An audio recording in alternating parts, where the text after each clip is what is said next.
Hey, Pastor Jason. So Yep. let's recap this past Sunday. We talked about the 5 hard teachings of Jesus. It was Well, good five stuff. of the many. Yeah, 5 of the many, but five hard teachings of Jesus. And so, the first one was the rich young man, and this is found in Mark chapter 10. You said something that was really, really, really good about our expectations and how when we have the wrong expectations and we encounter a hard teaching, we walk away like the rich young man. So can you kind of talk us through that a little bit? Yeah, I mean, I guess one of the main premises I asked at the beginning is what do you expect from Jesus? No. I mean, what is your expectation of him? It's like, and what I mean by that is um, like for instance, when you first came to the church, I remember it was a couple years back. We were doing the EXO conference, and Brandon was telling me, "Man, hey, you got to meet my cousin. I think he said Yeah. cousin, but whatever it is, yeah, cousin-in-law, however you say it. He was like, "Hey, you got to meet Tony. Like, you got to meet Tony." And oh, Tony can do this, he can do that. Also, so I had this expectation of who you were, who'd you be, how you'd act, what you'd say, what you'd do, and we're not going to talk in this episode about whether or not you met any of those expectations. So that's for a whole nother time. But but Wow. Okay. the whole point is that I had this preconceived expectation of what you'd be like. And we do this with everybody. I mean, Yeah, for sure. it's like if I were to say Donald Trump, I bet some preconceived expectations come up in your mind. I mean, maybe so. Maybe they're good, maybe they're bad, maybe they're whatever. Maybe they're like, will you please just get on Twitter again? Like anything. But the whole point is that we have these preconceived notions about who Jesus is and what Jesus is going to do, Yeah. how he's going to act. And a lot of times that Jesus doesn't line up with the expectations that we have of who Jesus is supposed to be. And so if you go to the story of the rich young man, I mean, I'm completely convinced that the rich young man really thought Jesus was going to be like, bro, you are killing it. Like, you're knocking this whole thing out of the park. You're the best. Thumbs up, buddy. Like, I'm sure that's what he thought. But when Jesus, rather than give him the affirmation that he wanted, rather Jesus gave him instruction, because while he may have done all the things, his behavior might have been the right place, his heart wasn't in the right place. It didn't line up with his expectation of Jesus. And because that expectation didn't line up, he experienced loss between his expectation and the reality of who Jesus was. And I think this is what happens to us when we have these expectations and then reality doesn't line up. It's like we experience loss in the middle of that. And I think in that moment, the rich young man experienced a loss in that he thought he was doing everything like he was supposed to, but he realized there was something missing. And technically not missing, I guess what was hindering him was the fact that his God was money and his possessions. And so if you take your own life and you talk about how the rich young man left away, he went away sorrowful. Does that happen in us? Absolutely. Because we hear a hard teaching from Jesus, or we're in our prayer time, or we're in our worship time, and that little voice inside of your head tells you, I want you to do something. And all of a sudden we're like, okay, I don't like that. It's the same exact thing. We walk away from that moment with sorrow in our hearts, because from our expectation to reality, we experience loss. Yeah. And I think it's one of the points you made that I kind of want to hit on is that, you said, I cannot be who God made me to be if I don't have people in my life willing to challenge me at a heart level. Yes, men lead to apathy, but a challenge forces me to grow. Yeah. And I think that's one thing, is surrounding yourself with people. We talk about it all the time, the 5. Know you, know God, love you, love God, have your best interest in mind. And so having those people around you that are willing to look at you and be like, yo, man, like, this isn't good, or like, you need to change this. This is not benefiting you. Yeah. And being willing to embrace that, because that they're trying to push you closer to God. They're trying to push you closer to potential and destiny and calling and all of those things. Yeah. And this is something though, Tony, I think we probably need to highlight why certain pieces of that 5 that we talk about is so important. We often talk about how that last piece, they have your best interests in mind, that's such the important piece. And don't get me wrong, I 100% agree that if they don't have your best interests in mind, it doesn't matter how much they know you or love you. If they don't have your best interests in mind, they probably don't really love you to begin with. But we cannot overlook them knowing God and them loving God portion of it. Because I'm going to tell you right now, anybody can challenge you. We were talking earlier in the office, and I mentioned David Goggins. Like, that guy, if you don't get fired up to do something with David Goggins, I mean, like, he says a lot of words that don't really line up with the faith, but he challenged you. He's going to push you. He's going to push you. Is he going to push you to Jesus, though?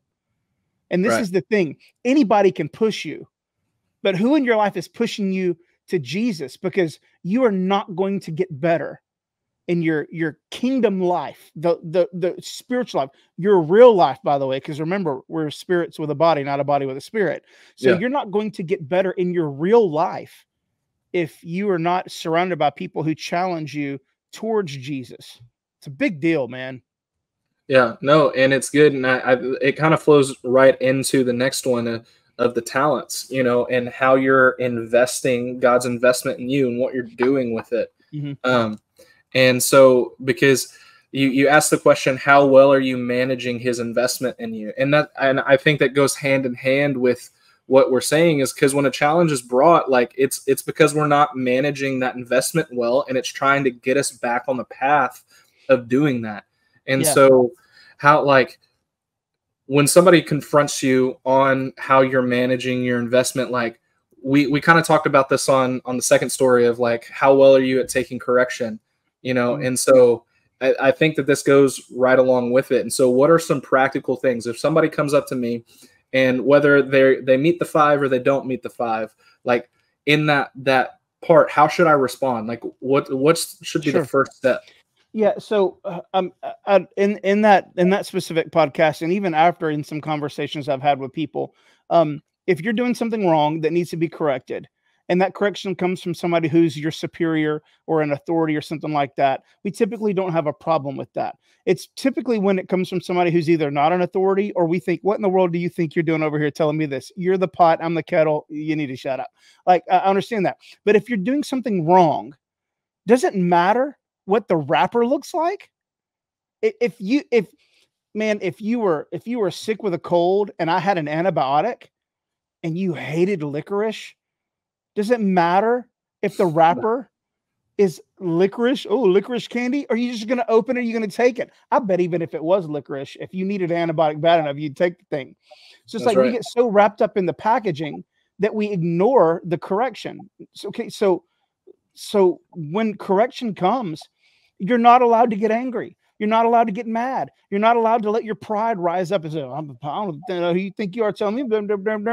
Stop that. Like, it's of no benefit. Just be thankful that God is using whatever this format is, whatever this messenger is, whatever this wrapper is, to bring correction to you. I mean, my Lord, the Lord used a donkey one time. You know what I'm saying? And so he can use you too. Anyway, so that's one part of it. But I do want to highlight one thing, though, that I didn't mention Sunday that I'll kind of unpack here just real quickly. When it comes to managing the investment that God's placed in you, more and more I meet people who are managing it poorly, not because they don't want to manage it well, but because they don't know how to manage it well. And this is one of the main reasons why it's such a big deal to have godly people in your life. I had 2 different people reach out to me Sunday and specifically ask, how do I know what my gifts are? Okay. Great question. So at Freedom, if you go to freedomdl.com/tests, there are 4 different tests there. One is the DISC test, personality profile. One is the Enneagram. One is the love languages test. And one of them is the spiritual gifts assessment. And this will help you discover what your top 5 spiritual gifts are. And once you discover those top 5 spiritual gifts, you can maybe find a zone where you can begin to use those spiritual gifts. And all of a sudden, life gets awesome. You know why? Because you're beginning to manage what he put inside of you. So if you're listening to this and you're like, well, I don't even know what my gifts are. I don't know what I'm supposed to do. freedomdl.com/tests. Go take that spiritual gift assessment. And then link up with somebody in our congregation at church, or if you're, live in Walla Walla, Washington, find a spirit-led, truth-teaching, Bible-believing church and try to figure this out. I don't know that there are a ton of people out there that are trying to sabotage that investment. I think most people just don't know how to do it. And so I think it's incumbent upon us to teach them. Yeah. And I think one of the best ways, for somebody to figure out is if you don't know, having that resource of the test, but also sometimes just diving into something, like just getting on a team, just trying something, and we've even had an experience or we've had several experiences really where in a past church, somebody, like some leader has said, hey, I really feel like this is what God wants for you and has for you. And so we've put them in that role and we've seen, and it's like, maybe in that season, but in this season, we're kind of seeing something different. So let's go try this. And you just never know. I think it's Jim Collins that wrote the book, Good to Great. And he talks about in good organizations, it's getting people on the bus, but getting to a great organization, it's getting the right people in the right seat on the bus. And so we're big about that here. Yeah. And it's all about finding the right seat. Like we're not tattooing your position on you. It's like, all right, we're using a pencil, and if we need to move, that's cool. And so figuring that out, and that's what really helps, you said there are no sidelines in Christianity. And that's really what helps that thought process is like, go be a greeter one week, go try Kidsmen one week, try Tech Arts the next week. Just find a spot that you feel you can serve best in. And you would be surprised at how the gifts naturally come out of you and God works through you. 100%. Totally agree with that. And so now we get to the narrow gate. This was our third hard teaching in Matthew 7:13 through 14. And you kind of talked about what does the wide road look like? Consumer Christianity, selfish Christianity, and compromised Christianity. Kind of give us a debrief on that for a second. Yeah, so it's super simple. Christianity that is focused inward is not the Christianity that Jesus taught. I mean, there are things in the New Testament like consider other people as more important than yourself. Okay, well, that kind of flies into the face of consumeristic, selfish, kind of, compromised Christianity. So, I mean, in anything that you're doing that, let me put it to you like this. I had my pastor, Pastor Chuck, said one time to me, I'm going to try to get it exactly right. He said, if you want to know the difference between your dream and God's dream, in your dream, you're always the hero. I was like, wow. Yeah. So anything that God's going to ask you to do, he's always the hero. And we're helping the hero do hero things. But when my dream is about me and how awesome I am and about how great everybody thinks I am and the praise and the glory, if I'm the hero, that's a selfish dream. And so, when we live in selfish, consumer, compromised Christianity, that's exactly where an offended life lives. And so if everybody offends you, you're probably the problem. Yeah. You know what I mean? And it's like, look, there are people out there that are jerks. There are people out there that they trying to hurt people. I get that. Those people exist. But if every church you ever go to, you leave offended, like, it goes back to expectation, Tony. Did you really think that you were never going to face offense? Yeah. Like, my Lord, like, think about your own family. Do you really think that no one in your household ever is going to offend you? Yeah, get out of here. But for some reason, we're willing to embrace even the worst of our family members, but we crucify instantly anybody in the church that's offensive. Now, I'm saying don't be offensive, but I'm also saying don't be offended. Yeah. I think it's interesting because it's one of those things where we oftentimes will pinpoint something we don't like in somebody and have this expectation that they should change to us instead of us, like changing to them or being the one to at least give the olive branch, and I think that if you go into any setting, business, church, family, whatever, with the idea that it's your way or the highway, you're going to be offended and upset no matter what. And so you're setting yourself up for failure and broken relationship and all this destruction just because you're being selfish. Like, that's what it boils Yeah. down to. Yeah, for sure. Now that's what the wide gate looks like, you know, but Yeah. when it comes to the narrow gate, man, that narrow path, there's a lot of sacrifice on it. There's a lot of I mean, look, let's be real. Christianity is not rainbows and butterflies, man. It's tough. It's a daily crucifixion. It's daily struggle. Now, someone might say, well, then why the heck would I want to be a Christian? Because it's daily heaven. Like like begin to allow God to use your gifts, talents, and abilities to move the kingdom. And it's literally like living heaven on earth every single day. And so, yes, there is the struggle, and there's the daily death, and there's the denying yourself, and there's the taking up your cross and following him. But you get the beauty of heaven in the midst of all of that. And it's like the more you do what it takes to walk that narrow path, I'll tell you two things happen. The nastier the wide path gets to you, like you begin to not even want it at all. But the second part, and you can't convince people of this. They just have to experience. The Bible says, taste and see that the Lord is good. I promise you, if you'll begin to do the things that keep you on the narrow path, you will lose all taste for everything that's on the wide road.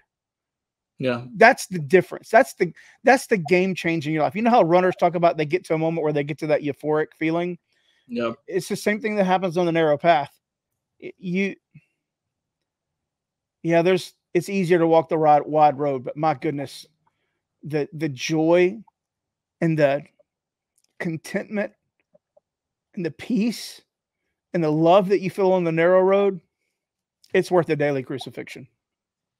Yeah, and it's because, you've counted the cost of discipleship, and that was your fourth point is counting the cost of what that means. And that's what you're describing, is getting into that place where you're like looking at, faithfulness and sin running at you, and you're counting the cost of these two things, and you're choosing faithfulness over that. And because you're taking time to clearly count the cost instead of just going on a whim with which way the wind blows you, Yeah. One thing I said in that specific section was I think we spend too much time trying to keep alive the very thing that Jesus has told us to kill.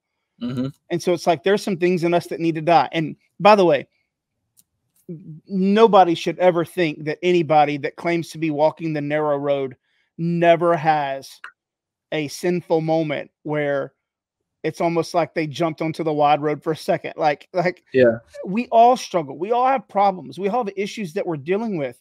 But what I find is when I have an issue, it's just something that I've been trying to give CPR to, that Jesus has told me to kill it. Like that, Jason, that has no place on the narrow road. And why are you trying to resuscitate something that I've been working hard to kill in you?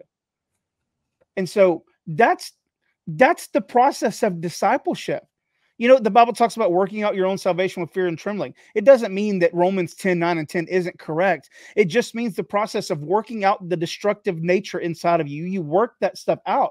And so that's exactly what we're supposed to be doing. Okay. That's what we do. And that's awesome. And that's great. But you've got to get into this relationship with Jesus knowing that this is not going to be rainbows and butterflies, that you're going to have to kill some stuff inside of you so that you can be everything God created you to be. That's just what it is. And if you're concerned that if I go all in with Jesus, like if you're concerned about what you're going to get, I'm going to tell you right now, you go all in with Jesus and you get all of Jesus. Yeah. I'm going to tell you right now, though, if he's not enough, nothing will ever be enough for you. Nothing will ever be enough if Jesus isn't enough.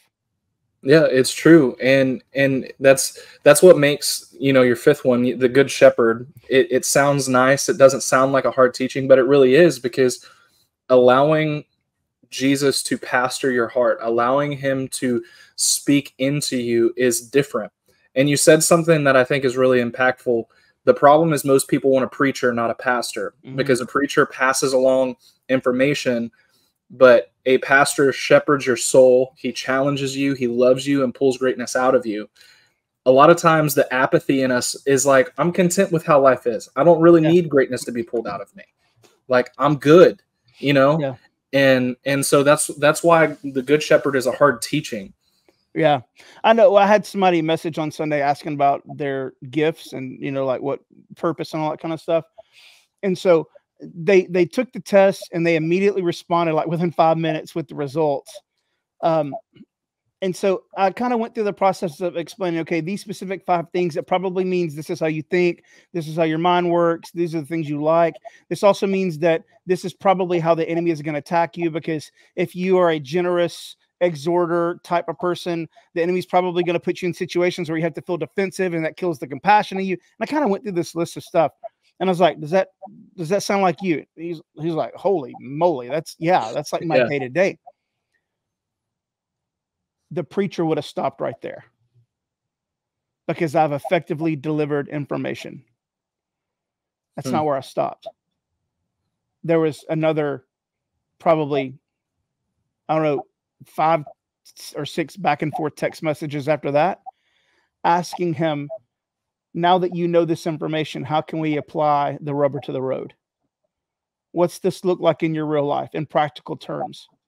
And how can I help you create moments where you get to use your spiritual gifts outside of the 4 walls of the church? You see, that's the difference between a preacher and a pastor. One will give you info, but the other one will help you take and apply that info so you can see the kingdom move in your own sphere of influence. But if you're unwilling to allow somebody to speak that into you, if you're unwilling to submit to authority, if you're unwilling to surrender the things to Jesus that he wants to change inside of you, then not only will he not be able to do it, you won't even be able to hear God's voice. That's what that last one is. The sheep know the voice. And the only way the sheep knows the voice is not by having a preacher shepherd, but having a pastor shepherd. So, yeah. Most people want that preacher, because they don't want to have to be accountable. They don't want to have to be responsible for the information that they've received. And so at Freedom Church, if you don't want to be pastored, you're going to be very uncomfortable, because we're going to ask those questions that help you get to everything God has for you, man. That's just how we roll. Yeah, it's great to feel conviction after a message, but we want you to do something with it. It's not just like, oh, I'm a sinner, I feel it, let me go home now. Yeah, you know, it's which is why we're doing this right now. We could have just delivered the message and been done with it, but the reason we're taking 25 minutes with this is to unpack it and go a little deeper, so that you can actually take some tangible bits and apply them to your life, so you can see the change that God wants. That's the whole point of this, man. Yep. I mean, we have other things to do right now, right, Tony? Like, a little bit. But see, I love this stuff, because this is the process of helping pastor people. Yep. And so far, the recaps that we've done, we've had people call up and interact, or we've had people ask, hey, I saw this or I saw that. I even had one person say, I just saw the title of the podcast, and I was like, I don't even know if I want to watch that one, because I know I'm gonna have to be accountable for the information, you know? And so, but I love it. I mean, these are some hard teachings, but if you will fall in love with and embrace the Jesus for who he really is, not just that Jesus, not just lovey Jesus, but Jesus for who he really is, I'm telling you, not only are you going to be able to endure the hard teaching, it's going to be heaven on earth to embrace the hard teaching. That's what's beautiful about it. Yeah, no, for sure. And that, I feel like that's a great spot to land. And it's one of those things, man, where this has been a great series, and I've enjoyed everything that's been coming out of it. This Sunday we'll wrap it up, and one more to that. And we're going to talk about three things that Jesus clearly thought were important. And these 3 things are ways that we can respond to those hard teachings, to that Jesus, and be effective in our response. So it's going to be good. Yeah, super stoked for it. So, all right, man. Well, we will catch it on Sunday.